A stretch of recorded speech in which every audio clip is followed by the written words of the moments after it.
मैं हूं आलिया और आप देख रहे हैं breaking barriers with Alia Shah. Welcome to my show. आप सबको अपने प्रोग्राम में खुश आमदीद कहती हूं। थैंक यू सो मच कि आप मेरा प्रोग्राम देखते हैं। Thanks a lot. इसी तरीके से देखते रहिए। आज मैं सबसे पहले आपको जो खबर बताऊंगी भारत के हवाले से खबर ये है जो कि इंटरनेशनल मीडिया कोट कर रहा है। खबर रसाई एजेंसीज शाया कर रही हैं कि भारत की एजेंसीज़ और भारत की हुकूमत ये सोच रही है कि जल्द ही हुर्रियत पर पाबंदी लगाई जाने वाली है। खबर ये आ रही है कि हुर्रियत जो कि कश्मीर में आज़ादी की जो तहरीक है वो चलाती है और आज़ादी के ख्वाहिशमंद है और उसके ऊपर उनके जो लीडर्स हैं उनके ऊपर पाबंदियां तो हैं ही बोलने की या इस तरीके से जो हैं वो नज़रबंद भी रहते हैं। लेकिन अब ये जो जमात है हुर्रियत, इसके दो धड़े अली गिलानी और मीरवाइज़ उमर फ़ारूक दोनों पर पाबंदी लगने जा रही है। अच्छा, ये पाबंदी वो है जो कि इंसदाद दहशतगर्दी की इसमें शिक भी शामिल की जाएगी, यानी एंटी टेररिज्म एक्ट जो होता है उसको भी शामिल किया जाएगा। तो उस तरीके से जो पाबंदी लगती है उसके जो रूल्स एंड रेगुलेशंस होते हैं उनको फॉलो किया जाएगा।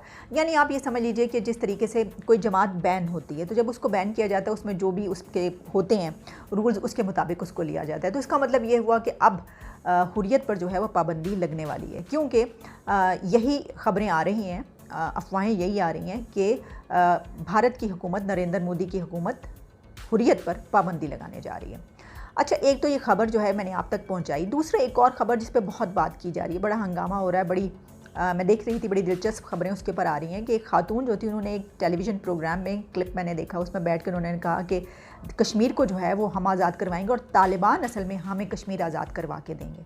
उन्होंने कहा तालिबान कश्मीर आज़ाद करवा के देंगे पाकिस्तान को। अब वो मुझे मासूम सी लगी, इनोसेंट सी लगी, क्योंकि उनको ये मालूम नहीं था कि वो ये नैरेटिव उन्होंने टीवी पे बैठ के नहीं बोलना, वरना ये नैरेटिव कोई झूठा तो नहीं है, कोई गलत तो नहीं है। क्या आप ये कहेंगे कि ये नैरेटिव हमारे खून में रचा बसा नहीं है?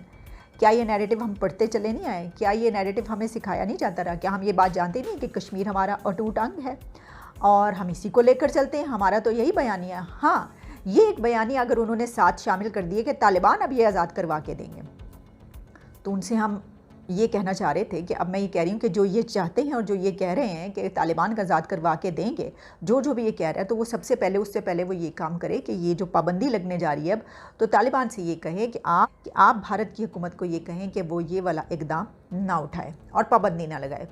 तो वो उनको मैसेज दें कि जी आपने ये सोच लिया, अगर आप ऐसा करेंगे तो बस फिर जो है हम आ रहे हैं। तो ज़ाहिर है कि इस तरह से जो है वह पाबंदी नहीं लगेगी। पहले यही करवा के देख लें, फिर देखते हैं कश्मीर की बात भी कर लेंगे। तो ये जो एक नैरेटिव बनाया जाता है या ये जो एक बात कही जाती है, मुझे इसलिए हैरत हो रही थी कि ये कोई नई बात तो है नहीं।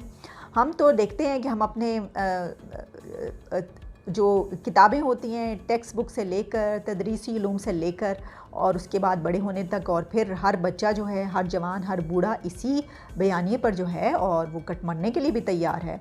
तो तालिबान का मामला अब बीच में आ गया तो जाहिर है चलिए कोई और तंजीमें नहीं तो तालिबान से ही, वो एक और जो है बच्चे हैं हमारे। लेकिन ये कितनी अजीबोगरीब बात है कि तालिबान, हम ये एक सिखा रहे हैं, हम ये बता रहे हैं लोगों को कि वो हमें ये आज़ाद करा के देंगे। जाहिर है उनको कोई ख्वाब तो नहीं आया ना, उन्होंने भी कहीं पे सुना, देखा और समझी ये बात तभी कह रहे हैं। तो वही मैं एक बात कहती हूँ कि भाई आप तो हम पढ़ा ही रहे हैं बचपन से, हम यही समझते हैं, तो फिर जब हम इसको अपने ईमान का हिस्सा समझते हैं तो हम तो यही कहेंगे कि अब वो जो हैं वो करवा के देंगे हमें। तो सोचिए ज़रा कि वो तालिबान जिनसे अभी हमारी जो है, हम ये कह रहे हैं कि हम तो उनको जानते ही नहीं, वो हैं कौन। यानी ये कि हमारा एक बयान ये है कि भाई हम नहीं कर रहे हैं सपोर्ट, वो सब खुद सब कुछ कर रहे हैं, और दूसरी तरफ हम ये बात कर रहे हैं। तो इसके अलावा ये भी कि तालिबान पहले अपनी हुकूमत बना लें। इसकी वजह ये है कि WHO ने ये कहा है, ये अल्टीमेटम दिया है कि सिर्फ एक हफ़्ता मेडिसिन्स जो हैं वो अफ़गानिस्तान में रह गई हैं और इसके बाद जो है वो मेडिसिन्स ख़त्म हो जाएंगी। तिब्बी यानी जो अद्वियात हैं, जो तिब्बी इमदाद दी जाती है लोगों के आम इस्तेमाल की, वो सब ख़त्म हो जाएंगी और बहुत बड़ी मुश्किल पैदा होगी। Only 1 week. और जिस तरह मैंने आपको पहले ये बताया था कि खुराक का बहुत बड़ा बहरान होगा अगर इसी तरीके से मामला चलते रहे। लेकिन वैसे आप जानते हैं कि एक बड़ी ख़बर ये भी है कि मुल्ला अब्दुल गनी जो हैं उनकी मुलाकात हुई है CIA के डायरेक्टर से, और ख़बरें ये बता रही हैं कि CIA के डायरेक्टर ने काबुल में उनसे मुलाकात की है। और काबुल में ज़ाहिर है कि जब मुलाकात हुई है तो बड़ी अहम मुलाकात इसलिए है कि इस वक्त अमेरिका को भी उनकी ज़रूरत इसलिए है कि अमेरिका ये चाहता है कि उसके तमाम शहरी और फ़ौजी हिफाजत से वापस चले जाएं।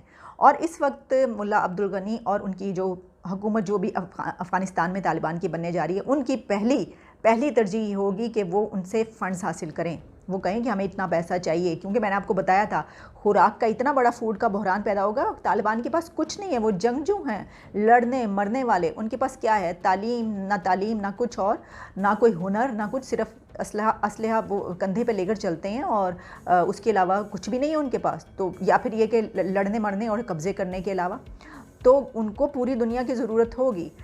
तो जहाँ तालिबान अभी अपने इन कामों में लगे हुए हैं और ये सब कुछ कर रहे हैं, तो वो क्या करेंगे? वो कश्मीर, वो कहेंगे ये सब छोड़ें, हमें अपनी कोई फ़िक्र नहीं है, हम सबसे पहले जाएंगे और हम कश्मीर आज़ाद करवा के देंगे पाकिस्तान को। तो वैसे बात ये है कि ये सिर्फ वो खातून ने नहीं कहा, ये तो बिल्कुल आम चलती है ये वाली लैंग्वेज जो है। ये अखंड भारत तो कुछ नहीं है भाई, हम ग़ज़वा हिंद की बात करते हैं ना। देखें भारत ने, हम ये कहते हैं भारत ने हमारे साथ क्या क्या कुछ नहीं किया। 65 की वॉर की भारत ने हमारे पर ला दी, रात के अंधेरे में हम पे हमला किया। 71 की वॉर की, फिर इंडिया ने जो है पाकिस्तान को 2 टुकड़े करवाया, अलग किया, और हम कुछ भी नहीं कर पाए अभी तक। हमने कुछ भी नहीं किया उनके साथ, भारत के साथ। वो तो भला हो एक सिविलियन ज़बरदस्त लीडर जुल्फ़िकार अली भुट्टो का कि वो 90,000 कैदी हमारे छुड़वा के ले आए, वरना वो भी बेचारे रूल खुल जाते, वहीं पे मर जाते। तो हमने जो है आज तक हम कुछ भी नहीं कर पाए, लेकिन हमें ये यकीन है, हम ये बताते हैं, हम ये पढ़ते हैं, हमारे ये जो है वो यकीन है कि कश्मीर हमने आज़ाद करवाना है। तो पहले ये जो पाबंदी लग रही है इसको रुकवा लीजिए, फिर हम देखते हैं। देखिए ना, 370 के बाद 35 है, ये सब कुछ जो कुछ कश्मीर में, उसके बाद हमने क्या कुछ किया? हम खड़े रहे, कितनी देर तक खड़े रहे, हमने खामोशी इख्तियार की। अब मुझे बताइए, खामोशी इख्तियार करना, खड़े रहना कोई इतना आसान काम है? उसके बाद फिर हमने रेफरेंडम करवाने का भी हमने ऐलान किया, हमने कहा अपने ही मुल्क में हम रेफरेंडम करवाएं। अब इन सब इक़दामात के बाद जब कुछ भी नहीं हुआ, तो अब हमारे हाथ में एक बहुत बड़ा जो टूल, हम कह रहे हैं, हम ऐसा समझ रहे हैं कि जैसे तालिबान ना टूल हैं। पहले हम उनको ये बावर करवा लें, जो हमारी कोशिशें हैं इस वक्त सबसे बड़ी, कि वहाँ पर जो TTP मौजूद है वो पाकिस्तान में दहशतगर्दी ना करे। वो गो के इस बात पर वो बहुत हद तक समझा जा रहा है कि वो राज़ी हो गए हैं। उन्होंने एक ऐसी जो है वो तैयार किया है कि जिसमें उनको ये कहा जा रहा है TTP वालों को कि आप पाकिस्तान के साथ जो है दहशतगर्दी जो है वो नहीं होगी, इस किस्म की बात की जा रही है। तो पहले वो ये मान जाएँ और इस बात को उनको मनवा लें, और फिर वो किस कीमत पर मानेंगे? आप सोचिए कि वहाँ पर एक और जो ब्रांच है तहरीक तालिबान की, जिसकी हम तहरीक तालिबान पाकिस्तान की बात करें, कलअदम जमात जो है, जिससे ख़तरा है, जो धमकियां देते रहते हैं हमें, हम पहले जब उनसे ये कह रहे हैं कि उनको मना करें, और उसके बाद जब वो उनको मना करेंगे, तो आपके ख्याल में क्या वो किसी भी सौदे के बगैर मना करेंगे? यानी कोई बार्गेन नहीं होगा, वो कहेंगे अच्छा ठीक है, डर के बैठ जाएंगे। जबकि वहाँ पर खदशात ये भी हैं कि TTP और अलकायदा और दाइश, ये सब अगर इकट्ठे हो गए तो फिर क्या होगा? इसकी वजह ये कि फ़र्ज़ कीजिए अगर तालिबान जो है उनसे ये बात करते हैं और वो उनकी बात नहीं मानते, तो क्या कर लेंगे? वो कोई बार्गेन होगा ना, कोई पैसे का लेन देन होगा, कोई और ये कि अच्छा ठीक है हम आपके लिए ये देते हैं, आप यहाँ पर रह लें, आप ये कर लें, आपको हम ये काम दे देते हैं, इस तरह की चीज़ें होंगी तभी वो मानेंगे, वरना वो बगैर किसी वजह के वो डर के मान जाएंगे। तो ये सब इतने बड़े बड़े काम हैं अभी इस वक्त करने वाले, और हम क्या बात करते हैं आप जानते हैं। चले, मैं आपको नहीं मानते तो मैं आपको सुनवा देती हूँ कि ये बात जो हम करते हैं कोई आम बात तो नहीं है, ये तो बड़ी डंके की चोट पर हम करते हैं ये वाली बात।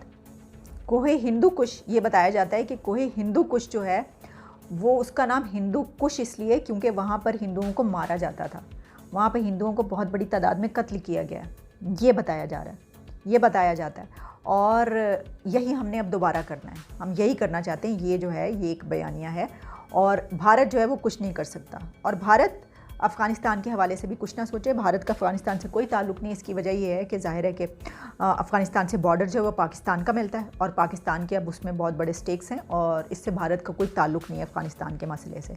गो के वहाँ पर उनकी $1 बिलियन की जो इन्वेस्टमेंट है वो अलग सब कुछ जो भी है। इसके बावजूद फवाद चौधरी साहब ने एक वो जो प्रेस कॉन्फ्रेंस करे थे उसमें उन्होंने चंद बातें की हैं, वो भी आप सुन लीजिए, मैं आपको सुनवाए देती हूँ।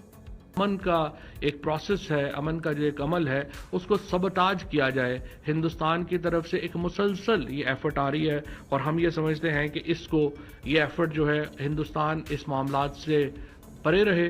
उसका कोई बॉर्डर अफगानिस्तान के साथ नहीं है, उनका कोई ताल्लुक इस मामले के साथ नहीं है, वो अपना काम करें, जो अपना काम कर रहे हैं, उन्हें अफगानिस्तान के गम में घुलने की ज़रूरत नहीं है। हिंदुस्तान का कोई ताल्लुक नहीं है इस मामले से, और वो they must stay away trying to sabotage this process, and India actually stay away from this whole process what's going on.